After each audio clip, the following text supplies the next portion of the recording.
Assalamualaikum warahmatullahi wabarakatuh. Salam dan bahagia pemirsa Tamsis TV dimanapun berada. Alhamdulillah sore ini kami ditemani oleh dua narasumber. Yang pertama Dr. Ebi Kaniza. Selamat sore Dr. Ebi. Sore Pak. Apa kabar? Alhamdulillah baik. Sudah minum kopi belum? Kebetulan sudah. Alhamdulillah. Ya, Dr. Ebing ini di Magister Ilmu Pemerintahan, beliau memegang unit laboratorium ya. Ya. Dan beliau juga sebenarnya sebagai host dari Tamsis TV. Mungkin ada sekitar 9 sampai 10 episode ya. Ya. Terima kasih sudah datang Dr. Ebing. Sama-sama Pak. Ya, dan narasumber kita kedua Dr. Novita Wulandari. Selamat sore Bu. Iya, selamat sore Bapak. Selamat sore Bu. Alhamdulillah masih semangat. Oke, kita coba bincang-bincang mengenai Magister Ilmu Pendidikan. Ya. Pemerintahan. Magister Pemerintahan. Ya. Mungkin saya mulai dari Ibu Novita. Kira-kira peran serta Magister Ilmu Pemerintahan di dalam lingkup pemerintahan daerah, ya, baik itu provinsi ataupun kabupaten kota, seperti apa itu? Oke, baik, terima kasih Pak Ehsan. Jadi sebenarnya Magister Ilmu Pemerintahan, khususnya ilmu pemerintahan itu sendiri memegang peranan penting, terutama adalah dalam menyatukan persepsi pemahaman terkait apa itu pemerintahan, bagaimana tata kelolanya. Jadi tata kelola bukan hanya tata kelola lembaganya saja, juga ada sumber daya manusia yang kita kenal dalam istilah sumber daya aparatur pemerintah. Jadi aparatur pemerintah itu ada P3K, ada PNS, ya, atau istilah yang lebih familiar itu adalah ASN. Tadi kan di ASN itu bagi dua Pak Ebin, jadi ada PNS sama P3K. Jadi itulah ASN. Nah, jadi dengan demikian, kalau kita kembali kepada peran pemerintah, tentunya kan sudah ada penjelasan daripada penguatan kapasitas. Apakah itu regulasi, apakah itu ada perencanaan SDM-nya, kelembagaannya, termasuk komitmen. Komitmen siapa? Pemerintah. Kalau kita bilang pemerintah, artinya termasuk pemerintah pusat. Kalau kita berbicara pemerintah daerah, artinya ada provinsi, kabupaten, kota, sampailah kalau ini ke pemerintahan kelurahan, desa.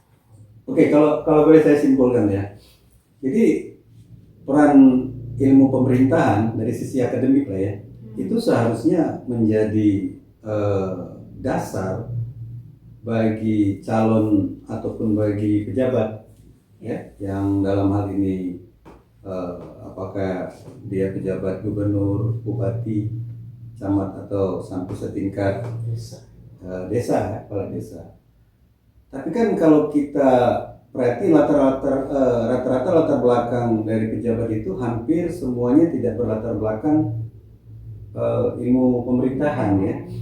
Nah, apakah perlu mereka memahami ilmu pemerintahan ini yang mereka dapatkan, apakah itu melewat kursus ataupun pelatihan? Apakah perlu mereka tetap mengikuti pendidikan walaupun dalam arti ada short course yang diselenggarakan oleh Magister Ilmu Pendidikan Pemerintahan. Oke, terima kasih Pak. Jadi kalau kita lihat dari sudut pandang hal tersebut, sebenarnya seyogianya kan dia sesuai dengan bidangnya, itu pendidikannya. Nah, tapi memang pada kondisi yang tadi, ini pemerintah kan sudah ada juga kebijakan RPL Pak, Reformasi Pelajaran Masa Lampau. Itu kan sudah ada di perguruan tinggi. Bahkan kalau kita bilang, di mana sih perannya perguruan tinggi, terusnya PTS atau PTN tadi, kan sudah ada yang namanya collaborative governance. Tentunya itu kolaborasi pada pemerintah. Kan ada, kalau kita bilang kerjasama antar daerah, kan ada daerah dengan daerah, ada daerah dengan pihak ketiga, ada daerah dengan luar negeri, gitu kan. Itu inisiasi dari siapa itu? Jadi kalau inisiasi itu ya tentu sudah harus ada kerjasama itu dari antara, kalau kita bahas daerah, misalnya nih Kota Palembang dengan Banjarmasin, atau Kota Palembang dengan Bubar, atau dengan mana. Nah, jadi boleh dengan sesama daerah satu provinsi, boleh juga dengan luar provinsi, ya kan. Tapi kalau kita bahas dari hal yang tadi, tentunya dalam hal ini yang kita pegang peranan penting tadi itu adalah bagaimana sih juga kita menyikapi. Jadi kalau sudah ada regulasi dari pemerintah, khususnya FPL, kita kembalikan pada institusi perguruan tinggi. Apakah sudah memiliki regulasi untuk pemberlakuan atau implementasi FPL tadi? Nah, jadi kalau kita bilang bagaimana sih support atau mungkin bentuk kemitraan yang sangat baik yang kita harapkan, tentunya kalau kita berbicara dengan MIP Taman Siswa dari dulu namanya sudah wow gitu ya Pak ya.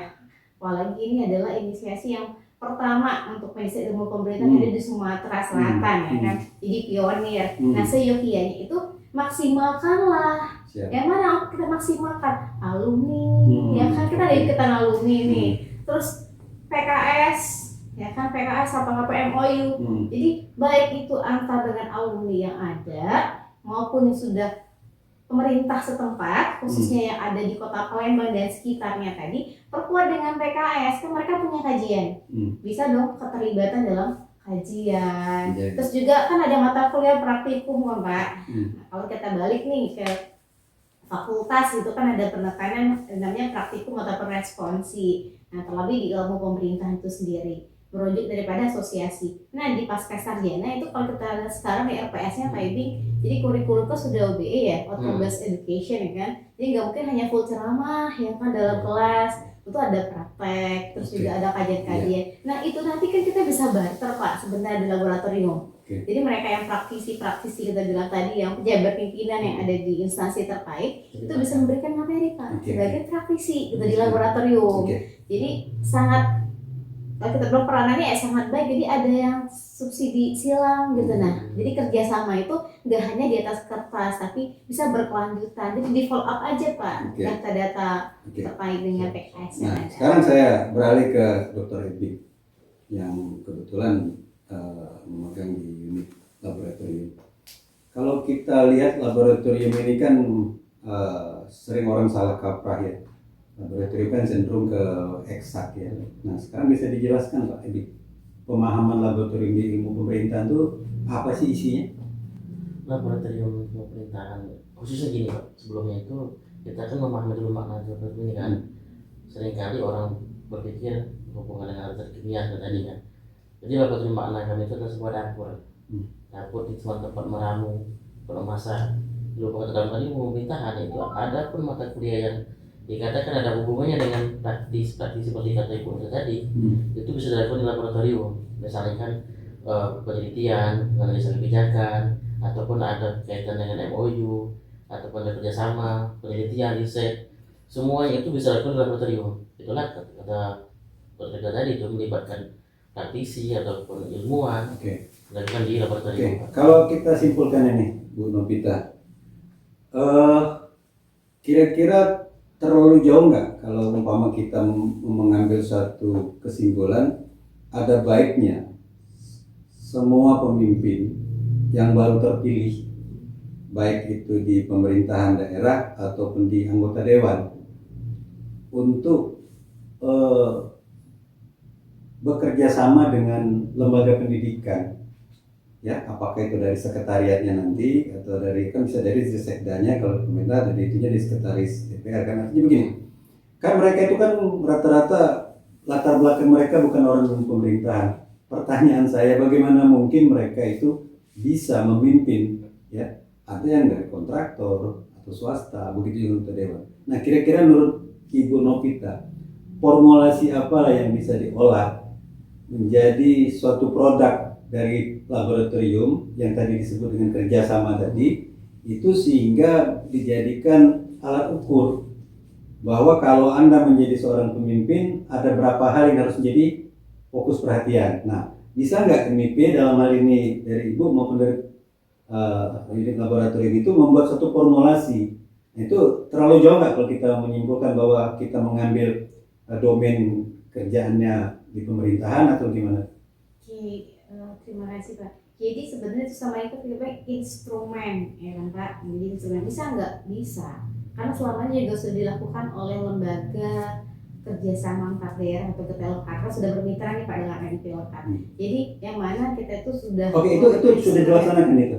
Iya. Ada contoh provinsi ataupun daerah yang Kalau kita bilang instrumen tadi, apabila sudah ada kesepakatan ya kan Pak, kita sudah dengan pihak ketiga tadi adalah pemerintah, produknya apa? Iya. Mereka butuh kita bilang pedoman tata wilayah dan kota, tadi kita bilang PWTJP yang mana dulu ya, terus juga pedoman kerjasama antar daerah atau kelembagaan antar daerah itu dilakukan Pak. Produknya apa? Itu pedoman tadi. Bahkan kita bisa buat instrumen. Bagaimana sih instrumen FGD workshop dengan metode partisipatif gitu kan. Jadi bukan hanya dari sisi yang monoton saja. Kalau partisipatifnya kita kan mengajak daripada audiens nih, ini loh permasalahannya ya kita paparkan bersama. Silakan gitu nah. Jadi mereka akan memilih sendiri. Oh iya ini benar masalah yang paling penting. Ini masalah yang paling bermasalah kan. Kalau dia penting tapi nggak bermasalah bisa diambil swasta dong. Sekarang kalau misalnya contoh nih, artinya nanti keterlibatan Pak Ebing dan tim nih, ya meramu lah tadi kita sebut tadi kan dengan yang disampaikan instrumen-instrumen yang dibutuhkan. Itu umpamanya seperti di lekat ya, lekat kemarin. Itu kan tentunya kan ada evaluasi. Siapa yang mengevaluasi? Jadi kalau yang mengevaluasi pertama adalah dari tim internal kita sendiri terkait dengan itu. Dari ini instrumen kita sudah kita susun sesuai dengan A B C D F G prosedurnya ya kan Pak. Lalu itu akan dikonfirmasikan kembali pada saat apakah simulasi RGD-nya. Oh ini sudah tepat dan terakhir itu memang ada monek Pak. Jadi di monek itu kita akan melihat seberapa efektifkah instrumen ini dan seberapa butuhkah mereka terhadap instrumen ini. Jadi di akhir kegiatan itu sudah terlihat gitu. Apakah nanti boleh dilanjutkan atau tidak. Jadi kalau boleh saya simpulkan menjadi peranan ilmu pemerintahan dalam sisi akademik ini memang sangat dibutuhkan oleh pemerintah ya, baik daerah, pusat, provinsi ya gitu ya. Nah kalau umpama nih kita tadi sudah mencoba Bu Novita memberikan contoh ya, artinya kan bukan tidak mungkin ya di Magister Ilmu Pemerintahannya Universitas Taman Siswa ini itu akan menjadi rekanannya ataupun berkolaborasi ya dengan pemerintah daerah. Saya kurang tahu sih medianya apakah model seleka tadi, apakah langsung seperti itu ya. Nah kalau kalau kita coba untuk mengarah ke sana, pertanyaan saya, apakah Magister Ilmu Pemerintahan sudah siap untuk itu? Siap, SDM-nya sudah ada, laboratorium sudah tersedia, Sarpas mendukung, ya kan? Tinggal regulasi, tinggal payung hukum kita harus ada peraturan rektor Pak. Nah, jadi ada peraturan rektor, ada internal itu ya. Iya, jadi dipersiapkan dan tinggal nanti pendekatan kita terhadap mitra-mitra tadi, terutama di follow up mitra-mitra yang lama. Jadi kita bisa dapat dari sisi SDM bukan hanya mahasiswa barunya saja, tapi juga penguatan kapasitas kerjasama kita dari sisi perencanaan. Jadi bisa membantu mereka nih. Mereka butuh apa? Butuh kajian. Kita bisa lakukan kajian. Kita sudah ada laboratorium, sudah ada pusat kajian. Kalau belum optimal, optimalkan saja. Oke, luar biasa menurut saya pemirsa. Jadi ternyata memang kolaborasi antara pemerintah ya, apakah pusat atau daerah dengan perguruan tinggi itu memang penting sekali. Yang jadi permasalahan adalah siapa yang memulai untuk berkolaborasi tersebut. Apakah inisiasi dari pemerintah yang memang membutuhkan perguruan tinggi sebagai mitra ya, untuk sebagai pedoman tadi yang dimaksud dengan Ibu Novita, pedoman terhadap beberapa instrumen yang mendukung dalam kegiatan pemerintah. Nah, terakhir dengan Pak Ebing. Pak Ebing, tadi Bu Novita ngomong sudah siap. Ya, sudah seberapa siap Pak Ebing? Tentu kalau dia lakukan seperti ini kan mau siap tidak siap harus siap kan.